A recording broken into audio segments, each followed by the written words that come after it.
แรกเมียก็ไปตามไปนำไปตามไปเอิ้นให้เพิ่นกลับมาเพิ่นก็ไปอยู่นำเมียน้อยนำผู้สาวเพิ่นเนาะอยู่บางเทื่อก็ไปเป็นอาทิตย์แรกๆไปเป็นอาทิตย์อ่า2อาทิตย์เพิ่มขึ้นแล้วก็อยู่นานวันเป็นเดือน2เดือนเนาะในเวลาที่เพิ่นไปอยู่กับเมียใหม่คือว่าอยู่กับสู่อยู่กับผู้สาวอิหยังนั่นล่ะสรุปก็คืออยู่กับเมียน้อยนั่นล่ะ ไปเมียก็คอยไปตามไปเอิ้นอยากให้เพิ่นกลับมาอยู่พร้อมหน้าพร้อมตาครอบครัวอันหนึ่งเมียก็เป็นห่วงแล้วก็รักด้วยความรักนั่นล่ะเนาะก็นำไปเอิ้นนำไปตามว่าบ่เมื่อบ่เป็นจั่งใดมาก็อยู่ก็หลายวันหลายมื้อแล้วบ่พอกลับบ้านได้บ่จั่งซี้เนาะลูกก็ถามหาเนื่องจากว่าเด็กในว่าอายุในวัยของเขาบ่ทันรู้เรื่องจังซี้เขาบ่เห็นพ่อกลับบ้านนานวันจังซี้เขาก็ถามหาเนาะว่าพ่อไปไสคือบ่เห็นพ่อ ค่ำมาแลงมาก็บ่เห็นหน้าพ่อจังซี้เนาะก็สิมีแต่แม่อยู่กับลูกจังซี้ใช้ชีวิตแบบว่าดูแลลูกในครอบครัวแค่นี้เนาะคือเด็กมันบ่เห็นคนในครอบครัวคนใดคนหนึ่งหายไปจังซี้เขาก็จะถามหาแล้วที่สำคัญก็คือว่าลูกค่อนข้างที่จะติดพ่อนั่นเองเนาะบัดทีนี้พ่อนั่นก็ไปอยู่บ้านเมียน้อยก็บ่กลับจักเทื่อที่แรกก็ไปอยู่บ่นานดอกอาทิตย์หนึ่งก็กลับมาบ้างมาหาลูกบ้างมาหาเมียบ้างแต่ว่า พอนานวันไปก็อยู่นานไปเป็นเดือนหรือ2เดือนสรุปไปๆมาๆก็แทบจะบ่กลับมาบ้านเลยเนาะลูกก็เที่ยวแต่ถามหาจังซี้คือความที่แบบความรู้สึกของคนเป็นแม่เนาะความรู้สึกของคนเป็นแม่เนาะได้ยินลูกถามหาพ่อจังซี้มันบาดใจเนาะมันช้ำใจแม่นบ่มันรู้สึกแบบจักสิตอบลูกจั่งใดดีว่าพ่อไปไสจังซี้คือมันนานวันถ้าเกิดว่าวันหนึ่ง2วันจังซี้ว่าพ่อไปธุระนั่นนี่ก็คือแล้วไปความรู้สึกของเด็กเนาะมันก็มันก็แบบว่า เด็กที่ติดพ่อเนาะมันก็คิดฮอดจังซี้บ่เห็นมันก็ถามจังซี้นะแต่ว่ามันก็เป็นอิหยังที่แบบทรมานใจบาดใจของแม่นั่นล่ะแต่ก็ต้องตรอมใจอ่าแต่ก็ต้องตรอมใจคิดหาคำตอบในแต่ละมื้อสิตอบลูกว่าพ่อไปไสมื้อนี้พ่อไปไสพ่อคือบ่มากินข้าวนำเราอิหยังจังซี้เนาะเขาก็ถามเนาะลูกนั่นเมียก็ไปตามผัวแรกๆก็ไปตามไปเอิ้นให้กลับมาให้มาอยู่เรือนให้มาอยู่กับลูกให้ลูกได้เห็นว่าพ่ออยู่บ้านพ่อบ่ไปไสคือว่าครอบครัวอบอุ่นอยากให้อยู่กันพร้อมหน้าพร้อมตานั่นล่ะจุดประสงค์ของเมียเนาะทีนี้นานวันตามแล้วตามอีกผัวก็แรกๆก็มาอยู่ดอกกลับมาอยู่เออ พอนานวันไปพวกกับบ่มาจังซี่เนาะลักษณะแบบเพิ่นจะไปเลยแบบนี้ล่ะคือเพิ่นเลือกฝ่ายนั้นเพิ่นก็ไปจังซี่เนาะคือเมียก็เมื่อยที่จะตามอะนะลูกก็ถามแล้วถามอีกแม่ก็ตัดสินใจบอกว่าพ่อนั่นไปอยู่กับไปอยู่บ้านใหม่แล้วไปอยู่กับเมียใหม่เพิ่นมีครอบครัวใหม่แล้วต่อไปนี้เราก็จะมีกันแค่2คนแม่ลูกอยู่กันแค่นี้แต่ก็บ่ต้องห่วงคือแม่ จะดูแลลูกให้ดีที่สุดก็คือปลอบใจลูกนะคือเด็กในวัยเด็กเขาก็บ่รู้หรอกว่าหมายถึงหยังแล้วเป็นหยังพ่อคือต้องไปจังซี้เนาะเขาก็ฟังแค่นั้นแล้วเขาก็เฉยไปซึ่งเขาก็บ่รู้หรอกว่าความรู้สึกมันเป็นจั่งใดจังซี้นะเนี่ยบางครั้งเขาก็กลับมาถามอีกอยู่ว่าเมื่อไรพ่อจะกลับมาพ่อคือไปโดนแท้จังซี้เนาะเขาก็มีย้อนถามกลับมาอีกแต่ว่าก็บ่ถามบ่อยในเมื่อแม่บอกแบบนี้เขาก็บ่ถาม บ่อยคือเก่าคือเดิมจังซี้เนาะพออยู่นานวันไปส่วนมากก็คือว่าไปอยู่บ้านเมียใหม่แบบคล้ายๆแบบตลอดแล้วแบบถาวรแล้วนั่นล่ะบ่กลับมาแล้วพอที่นี่อยู่ไปหลายเดือนประมาณ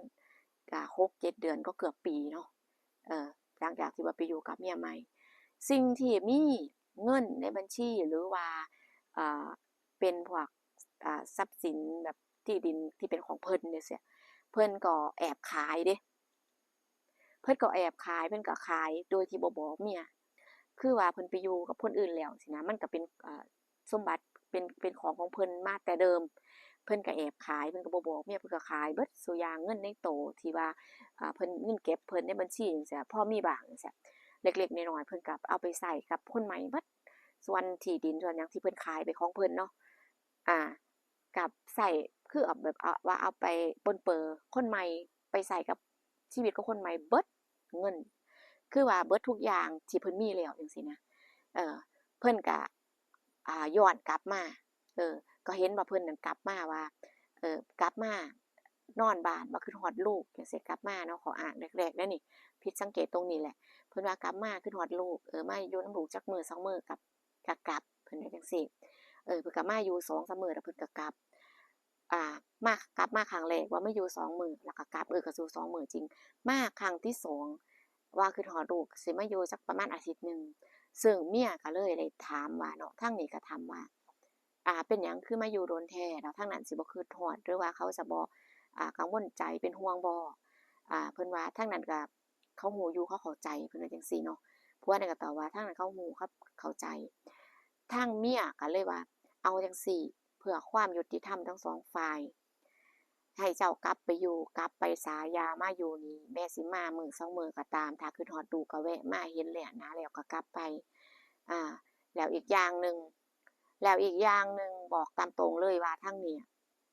บ่เปิดใจรับอีกต่อไปเมียก็เบ้ยบอกเลยว่าทางนี้ก็บอกเลยว่า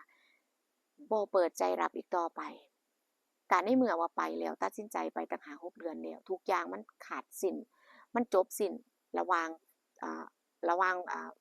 ฝ่ายนี้แล้วก็ให้มันจบไปเพราะสำหรับเมียก็บอกเลยว่าทุกอย่างมันจบแล้วอืมในเมื่อเลือกในเมื่อเลือกผู้หญิงคนนั้นเลือกเส้นทางนี้ก็คือว่าก็ควรไปแล้วที่สำคัญก็คือเพราะว่าก็ไปแล้วก็ไปต่างหาก6เดือนแล้วเนาะก็เลยว่าอย่ากลับมาแบบนี้มันบ่ดีแล้วทางนี้ก็ได้ตัดสินใจแล้วว่ามันควรจะจบแล้วต่างฝ่ายต่างอยู่ต่างฝ่ายต่างอยู่ต่างฝ่ายต่างอยู่ต่างฝ่ายต่างไปจบกันไปแล้วทีนี้ผัวนั่นก็บ่อยู่ก็กลับเมื่อเพิ่นก็กลับเมื่อเด้บัดนี้เพิ่นก็กลับเมื่อเมียเว้าแบบนั้นเพิ่นก็ได้กลับเมื่อเนาะแต่ว่าลูกก็บ่ฮู้คือบ่ได้บอกลูกเลยว่าเรื่องราวเป็นจั่งใดเพราะเขายังเด็กอยู่เขาก็บ่ฮู้หรอกว่าการตัดสินใจอะมันต้องตัดสินใจแบบใดเนาะคือเด็กอะนะแต่ก็บ่อยากให้เขาฮู้เนาะทีนี้เพิ่นก็กลับไปกลับไปก็มีคนมาบอกว่าคือเห็นผัวเจ้ากลับมาช่วงอาทิตย์นี้โอ้กล้องข้อยล่มพี่น้องเดี๋ยวเด้อขอขยับกล้องใหม่คือเห็นผัวเจ้ากลับมาอาทิตย์นี้เห็นมาอยู่บ้านมื้อ2มื้อเพิ่นกลับมาคืนมาแล้วบ่เพิ่นว่าเนาะหมู่ก็ถามว่ากลับคืนมาแล้วบ่ทางนี้ก็เลยตอบว่าก็มา2มื้อนั่นล่ะบัดนี้ก็มาอีกรอบ2ก็เลยว่าบ่ให้อยู่ให้กลับไปอยู่นำเมียเพิ่นเพราะว่าทางนี้มันได้ตัดขาดกันแล้วเนาะหายไปตั้ง5 6เดือนแล้วมันก็บ่น่าจะมีเยื่อใยแล้วอีกอย่างหนึ่งก็ชัดเจนว่าเพิ่นน่ะไปมีครอบครัวใหม่แล้วเนาะทีนี้โอ๊ยข้อยว่าแล้วเขาก็ว่าเนาะคนที่เขารู้จักเรื่องราวเพิ่นดีโอ๊ยว่าแล้วอันเมียใหม่ตัวไล่หนีเขาเห็นว่าอ่าบ่ทำงานทำการบ่มีเงินให้เขาแล้วบ่มีผลประโยชน์บ่มีประโยชน์อิหยังต่อเขาแล้วเขาเลยไล่หนีบ่มีหม้องอยู่เห็นว่าเมียใหม่นั่นสิเอาผู้ใหม่มาอยู่ตัวเห็นว่าเขาคบหากับคนใหม่อยู่เออหลังๆนี่ว่าเขาพาคนใหม่มาอยู่ตัวว่าซั่นเนาะเพื่อนบ้านก็มาเล่าให้ฟังแบบนี้ว่าเมียใหม่ไล่หนีแล้วเขานั่นเอาผู้ชายคนใหม่มาอยู่แทนเพิ่นนั่นล่ะแล้วก็ไล่เพิ่นหนีเพราะว่าอ่าเงินก็เบิดแล้วที่ดินทุกอย่างที่เพิ่นขายไปปรนเปรอไปใช้จ่ายกับเขานั้นมันหมดแล้วบัดนี้งานเพิ่นก็บ่มีทำคือหมายถึงว่าใช้ชีวิตกันไปเรื่อยเปื่อยแบบวันๆก็คือว่ามีหยังเงินทองที่ว่ามีก็คือต้องใช้จ่ายเพราะว่าคนเรามันต้องกินเนาะปากท้องทีนี้ก็คือว่าเขานั่นไล่เพิ่นหนีนั่นล่ะที่เพิ่นกลับมาเนาะที่เพิ่นกลับมาแบบว่าว่าคิดฮอดลูกอยากกลับมาอยู่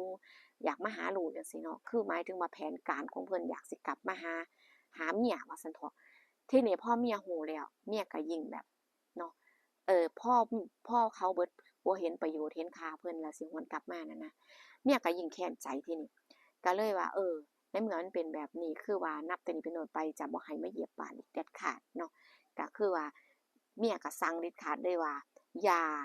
มายุ่งเกี่ยววุ่นวายหรือว่าเหยียบบ้านหลังนี้อีกเพราะว่าลูกก็ตัดใจได้แล้วแม่ก็ตัดใจได้แล้วนั่นน่ะก็คือว่าตัดปัญหาไปเลยว่าบ่ต้อนรับอีกต่อไปสำหรับผัวคนนี้เนาะนั่นล่ะทุกคนก็เรื่องราวนี้ก็ประมาณว่าผัวไปกับผู้สาวไปอยู่กับเมียใหม่แล้วพอเบิดประโยชน์เขาไล่กลับมาแล้วอยากจะมากลับมาอยู่นำเมียเก่าอยากจะกลับมาอยู่กับครอบครัวคือเก่าแล้วเมียเก่าก็บ่เปิดใจรับบ่ยอมรับ ก็คือว่าไล่กลับคือกัน แต่ว่าตอนนี้ก็บ่ฮู้ว่าไปอยู่ทางใดบ่ฮู้ว่าไปอยู่นำไผนั่นแหละเพราะว่าก็บ่ได้สนใจเนาะว่าชีวิตการเป็นอยู่ของเพิ่นสิเป็นจั่งใดเพราะว่ามันจบกันไปแล้วเนาะต่างคนต่างอยู่ต่างฝ่ายต่างไปแล้วนะนั่นแหละสรุปก็คือว่าต่างฝ่ายต่างไปบ่ยอมรับแล้วก็บ่ให้กลับมาแม้แต่ลูกก็บ่บอกบ่เล่าว่าเรื่องราวมันเป็นจั่งใดคือว่าก็บอกแค่เท่าให้เขาแบบว่าเขาควรที่จะรู้เพราะเขายังเด็กอยู่เนาะเขาก็บ่ฮู้หรอกว่าเขาจะตัดสินใจหรือว่ามีความคิดจั่งใดนั่นนะบ่อยากให้มันแบบว่าเป็นปมในใจก็เลยตัดสินใจโดยที่บ่บอกเนาะสรุปก็คือว่าไล่กลับไปให้อยู่หม้องใหม่คือกันเมียก็บ่รับคือกันนี่ล่ะคือว่าคนเฮาเนี่ยมันสิบ่มักดีบางครั้งอะได้อยู่กับคนดีแล้วได้อยู่กับครอบครัวที่ดีมีความสุขก็แล่นไปหาผู้หญิงคนใหม่แล่นไปอยู่กับคนใหม่ไปมักสาวอ่าไปทุ่มเทให้เขาเบิดโตแล้วสุดท้ายเขาไล่หนีสุดท้ายเบิดประโยชน์เขาไล่หนีบ่มีค่าเขาหาคนอื่นมาอยู่แทนคือว่าเขาหาประโยชน์จากคนอื่นไปเรื่อยๆซึ่งก็หมายถึงว่าเขาบ่ได้จริงใจกับเพิ่นอยู่แล้วตั้งแต่เริ่มนั่นนะแต่ว่าขณะนั้นเพิ่นก็ยังมีเงินที่จะปนเปื้อเขามีทรัพย์สินบ้างที่เป็นส่วนของเพิ่นแล้วก็ตอนมีมันก็ดีอยู่ดอกแต่พอตอนเบิดโตมันเบิดประโยชน์อ่าเขาก็ไล่หนีเป็นคนบ่มีค่านี่ล่ะชีวิตคนเฮามันบ่แน่นอนจั่งใดก็บ่สู้คนที่เฮาสู้อ่าฝ่าฟันความทุกข์ความยากมานำกันเนาะใช้ชีวิตลำบากกินอันแบบว่ากินมื้ออิ่มมื้ออดมื้อจั่งซี้เนาะคนที่เฮาสู้นำกันอยู่มาครึ่งค่อนชีวิตน่ะนะนั่นแหละจั่งใดมันก็บ่สู้ดอกสุดท้ายอยากกลับมาอ่าอยู่กับเมียคือเก่าเมียก็ปฏิเสธบ่เอาคือกันนี่ล่ะพี่น้องถ้าเจอคนที่ดีแล้วเราก็ควรที่จะอยู่อ่าดูแลดูแลกันเบิ่งแย่งกันรักแพงกันอยู่ไปจนแก่จนเฒ่าควรจะรู้จักคำว่าพ้อใช้ชีวิตให้มีความสุขในบั้นปลายชีวิตเนาะสุดท้ายอ่าเบิ่งลักษณะแบบคนแบบนี้แล้วเรื่องราวนี้สุดท้ายก็บ่มีแม้แต่บ้านสิอยู่ก็บ่มีไผเปิดใจรับบ่มีไผอ้าแขนรับเนื่องจากว่าเพราะพฤติกรรมที่บ่ดีของเจ้าของนั่นเองเนาะพี่น้องนี่ล่ะเรื่องราวนี้ผู้ก็มาเล่าสู่ฟังเพิ่นก็เป็นคนเจ้าชู้ถิ้มครอบครัวถิ้มลูกถิ้มเมียไปอยู่กับคนใหม่ผลสรุปก็คือว่าก็ถูกถิ้มคือกันนี่ล่ะเพิ่นว่าเวรกรรมมันติดจรวด 4G 5G อิหยังก็ว่าไปบ่ต้องรอชาติหน้าคนที่บ่จริงใจคนที่บ่อ่ารักไผจริงมันก็จะเป็นแบบนี้ล่ะเนาะเจอกันพี่น้องเจอกันคลิปหน้าเด้อฝากกดไลก์กดแชร์กด Subscribe ให้ช่องน้อยๆของผู้แหน่เพื่อเป็นกำลังใจพัฒนาเรื่องราวที่จะนำมาเล่าให้เพื่อนๆพี่ๆฟังเป็นอุทาหรณ์แรงบันดาลใจหรือว่าเป็นข้อคิดดีๆก็ว่ากันไปเนาะเจอกันคลิปหน้าพี่น้องจ๋าขอบคุณที่รับชมขอบคุณกำลังใจจากเพื่อนๆพี่หลายๆเด้อจ้ะเด้อเจอกันคลิปหน้าสวัสดีค่ะ